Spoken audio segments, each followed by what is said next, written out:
Morning, Jay. Good morning. Just a thought on the Vegas Golden Knights, obviously one of the leaders in the Pacific Division to start the year. Just maybe a thought on taking them on tonight. Yeah, you know what? Team that's firing on all cylinders, good on the road, near the top in goals for, near the top in goals against, good differential there. They're firing on all cylinders, and we better be ready because they're a quality team that is playing some good hockey tonight. It is Hockey Fights Cancer night tonight. I was just wondering if there's anyone in your life that you'll be coaching for tonight. Well, you know, a few people. My mom passed away from cancer a few years ago, and you know, some other people around the organization that are dealing with spouses that that are in the fight, and thinking a lot of people tonight. Just wondering about Kyler. He's kind of been day-to-day for a long time now. Is it kind of morphed into a little bit longer? No, you know what? We're seeing good progression with him. He skated today, which I thought was a good sign for him. And still day-to-day, but good. He's stacking good days on top of good days here. Do you expect him to maybe play on this trip, or how can you? You know what? I am thinking about tonight's game. He had a good day today, and it started with him getting back on the ice and having a good rehab skate. How does Brad Malone fit into the whole equation? I mean, he's up again. He's been up here a couple of times. I mean, obviously the guy would love to stick around, but there's numbers and all that. So Yeah, I think obviously there's a familiarity with Brad and just been his coach over the last number of years. But by bringing him up now with Kane on long-term IR, and we have the ability to have a few extra people around, and I think that's healthy. It allows you to move pieces around the chessboard should you need it, and so bringing Brad up tonight, you know, I think gives us an extra body and a good option. Hey Jay, good to see you again. With Kleem and Matthias, it seems like they just play a very, very simple game. Is that exactly what your team needs right now, just keeping it simple and all the cliches? Well, yeah, I mean, those two guys have come up and they haven't tried to overcomplicate anything. I think they've given us good depth minutes. Matthias is skating at a level that, you know, that I've come to see in the National Hockey League from him. He'd be the first guy to admit that his training camp didn't go the way he wanted to.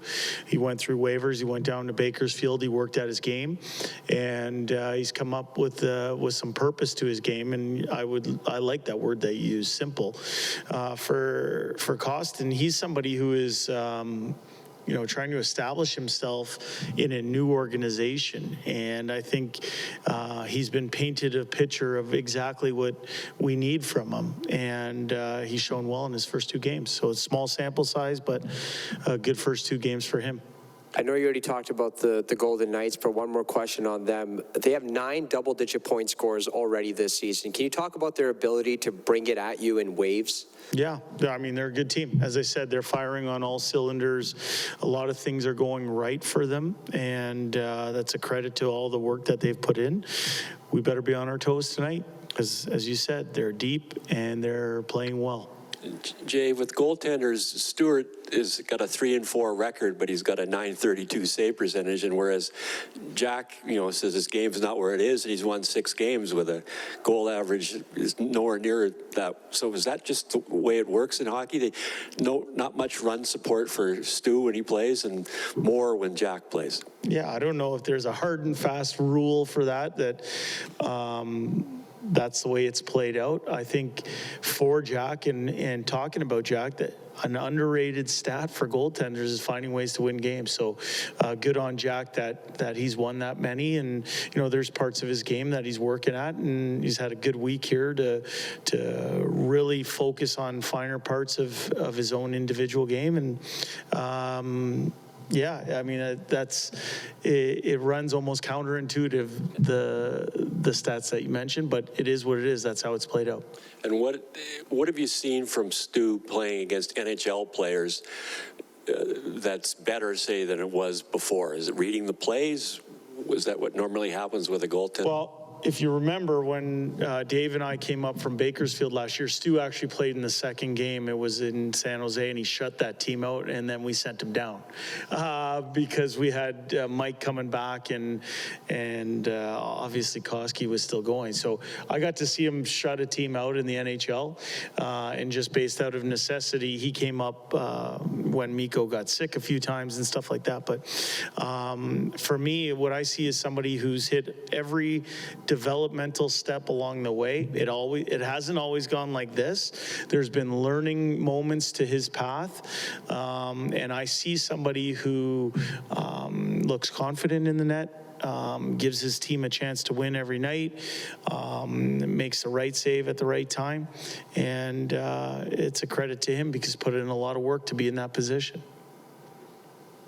You have, obviously Connor is, the best offensive player in the world. And you hear coaches talk about puck management all the time. I would guess you would never want him dumping it in. But what's the challenge in coaching that player and having puck management as a full group? Good question. I think in being around Connor every day, he doesn't get enough credit for his decision making in recognizing where the available ice is. And I think that's what it comes down to, is does the team in front of him have a soft gap, in which case you can carry it over the blue line and you may be able to change lanes and find ice that way? Or does the team have a tight gap and the available ice is in behind?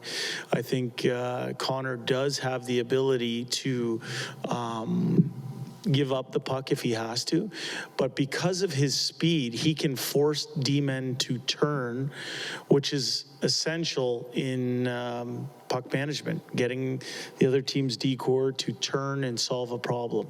And, I think he's willing to do it either way. His speed is a real factor in backing D-men off, but his decision-making with the puck and recognizing where that available ice is, I think is elite.